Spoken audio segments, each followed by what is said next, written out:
Welcome back to a Scoring Tries podcast. With me, Aston. Why are you doing that, bro? We don't have to introduce ourselves. This is season 2. This is the start of season 2. You know who we are. That's Aston. I'm Kai. If you don't know us, get to know. You can go back and listen to season 1. But yeah, bro, so how have you been? I've been alright. Just can't believe we're back here. I'm just getting that buzz in my stomach. I love it. This is my happiness. Well, it's been like 5 months. I'm not going to lie. I have seen you, and you will be hearing about some of the stories and things that we've got up to. But I just want to know about your life, what you've been up to. So, just busy with work, you know, at the school. Luckily, it's half term right now. So, I'm just... If you don't know, Aston's a teacher, and he's an inspiration. He's a role model. He helps students that are... maybe less privileged than everyone else. I'm a pillar of the community. What can I say? He is a pillar of a community, and he's out here to make a difference, and that's what he does on his daily. And then in his spare time, he's also a Finchley Rugby Club substitute legend. Substitute? Yeah. The way we're going this year, I'm not even getting into the first team, so it's tough. It's tough. But we both work with students. We both work with kids. My story is a little bit different. Mine, you could understand how I got there. But how would you go from Love Island to being a tutor? So, mate, obviously, before Love Island, I was a teacher. I still am a teacher. Once you qualify for a teacher, you're always a teacher. And to me, that was something that I really enjoyed and I love doing. And it got to a stage when you come off Love Island. And, mate, I am so thankful for the opportunity and everything that comes after it. But I just felt like something was missing. I feel like I was doing things that weren't necessarily me. I was going out drinking all the time. I wasn't paying attention to things that I like to do. And I feel like in life, well, for me, I feel like in life I needed something else. I'm waffling here, aren't I? Let me get more succinct with my answer. So basically, yes, I am teaching again. I'm a strong believer in doing something that you're passionate about. And I did go on Love Island, and I do appreciate every single opportunity, and I'm so grateful for it. I met my fiancée, the girl that I'm going to marry. We ended up getting a dog. But yeah, mate, you can. I'm proud of you. You can pat me on the back. You can pat me on the back. I'm proud of you. But I want to be so much more than that, and I feel like I was always very proud of being a teacher.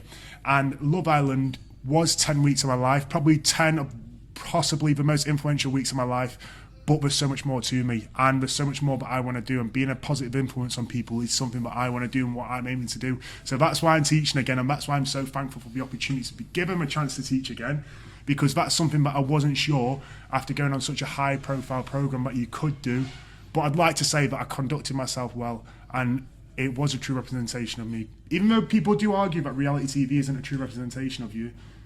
No, I think, obviously I watched your season, I thought you're pretty much the same, but also that's the reason I got a lot of respect for you, is you see a lot of people coming out here and they're going to Prism nightclub and they're doing all this different stuff, but you were different. You used your kind of, I don't know, what's the word, your kind of foundation. You get an influence, don't you? Yeah. So you have to use your influence in the correct way, and that's something that I'm trying to do. Use my influence in the correct way so I can make a good change. And obviously the opportunities that come with it, grab them with both hands, but you don't have to do everything.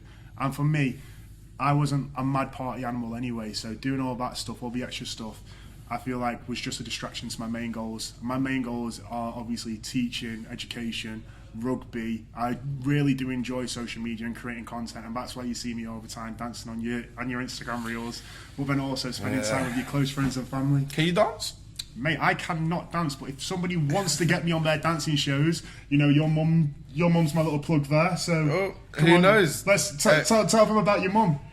Mumsy works on Strictly Come Dancing, so hopefully, maybe we might see Kai on there. Let us know if you'd like to see him on there, or if it'd be any good. See me on my little twinkle toes, eh? Definitely. Just want to go back to what you said about going back to working in like a college in a teacher environment. Obviously, that's an age group where people would love to watch Love Island and they would like Love Island. How was it going back into a college after winning Love Island? Was there like a mad reaction? Did they not react? You know what? I was so scared. I was thinking, what is the reaction going to be? Walking into the classroom for the very first time, I was thinking, I'm going to get hell here. The students are going to be recording me, putting me on the TikTok, laughing at me. I'm not going to be able... I'm going to lose... I feel like when you're a teacher, discipline and classroom management is your best friend. Like, you definitely really need that. And I was scared that I was going to lose that. But it's something that I had to attempt and something that I had to try because I have such a passion for it.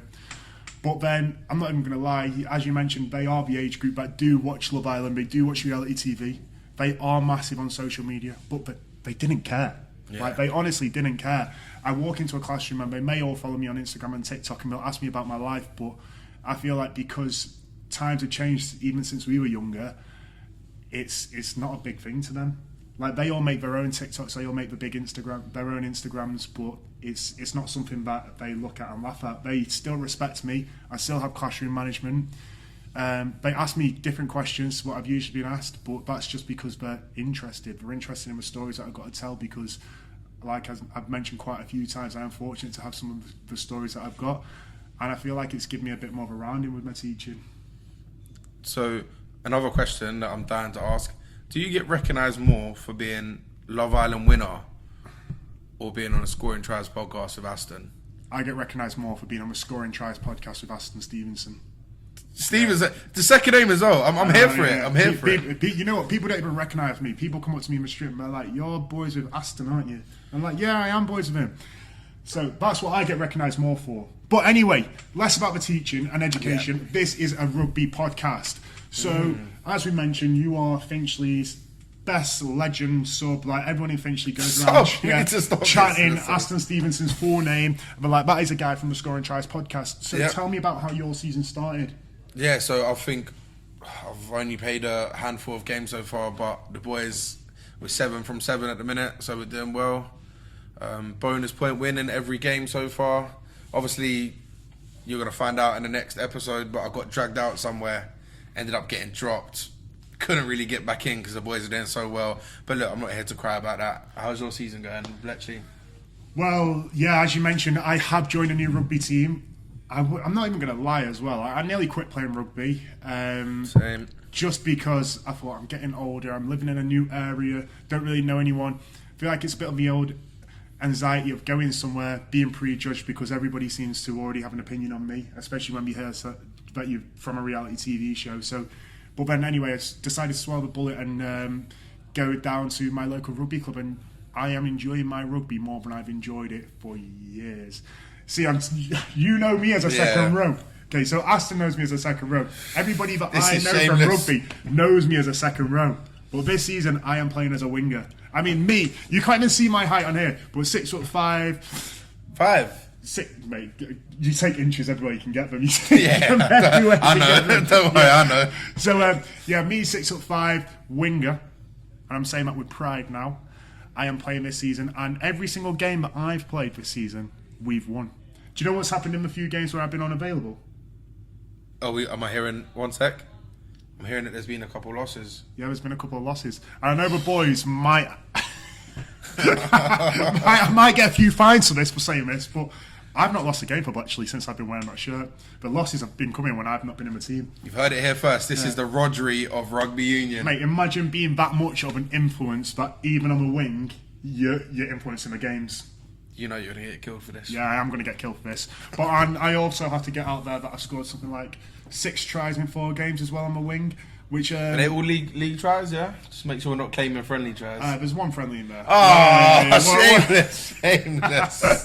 One game of friendlies, but apart from that, mate, you got to count them where you can. At least I'm not counting scoring tries like you've got to get from a bench. I don't really count tries. See me, I'm a selfless person. Everyone knows me. Obviously, there's a difference between me and Kai. He wants to score tries. I'm for assisting tries. Well, I'm not being funny, but this is a scoring tries podcast. So we both obviously have this thing about loving scoring tries. Yeah.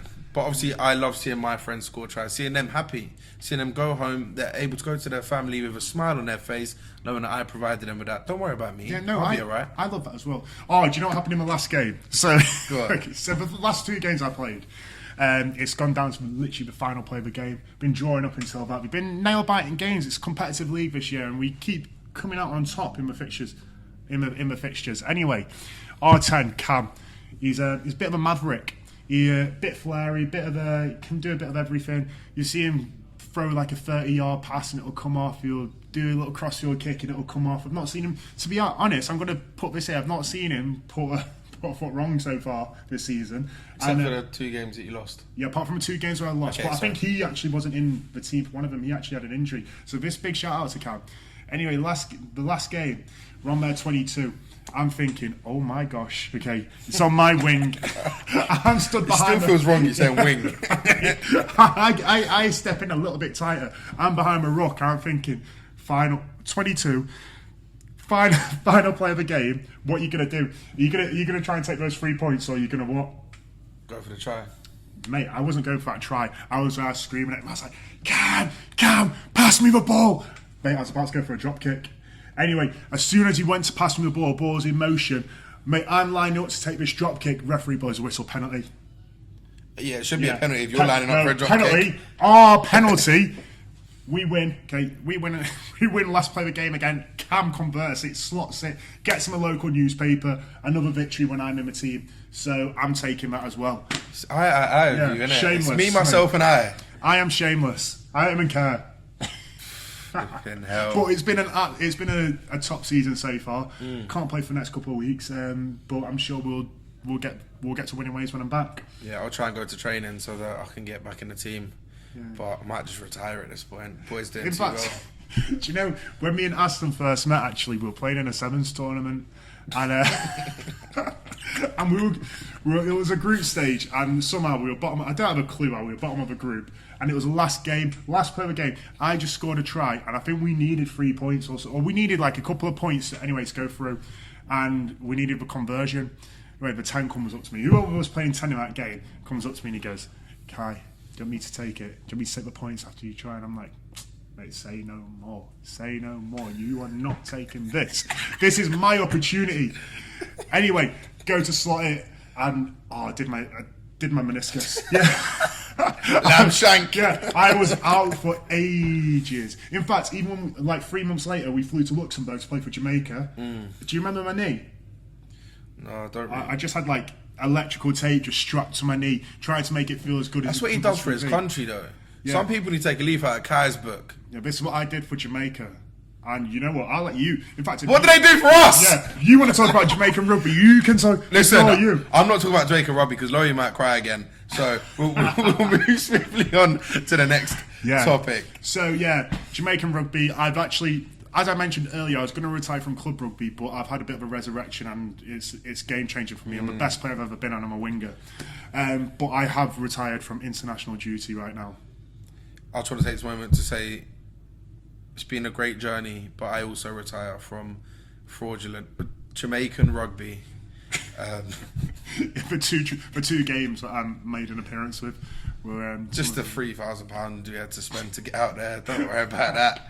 But we retire, and you will not see us donning the Jamaican shirt again. But if any other countries can figure out a nationality for us, we're more than game to play for them and represent that badge, and we'll do it with passion and pride, and we will win the games for you. Yeah, you've heard what Kai's done this season, 100% win record when he's on the pitch. And just think, when I'm off the pitch, who am I coming off the pitch for?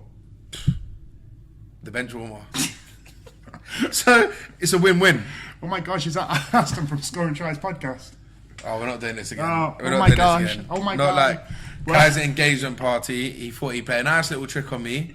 And when I turned up, I arrived, I said hello to people that I did know that I didn't know. And Kai's mum come up to me and was like, oh my god.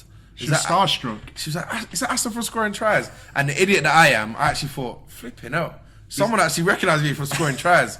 Then I find out that he's put everyone up to it because about 7 other people said it. And must have been about 60 people in there, and we're like, oh my gosh, there's Aston from Scoring Tries podcast, he's there. But, yeah. Anyways, what I want to just add now, so we're going to tell you about how the podcast has changed. As you might have realised, that there's only 2 of us here, and this is the first time we've done a duo podcast. This season's a bit different because it's going to be a duo podcast. We might have the odd star guest, special guest. But they've got to be star or special guests. Yeah, and that's what they're going to be, star or special. I mean, every single one of them that we had in the last season, I think were of like an elite caliber anyway.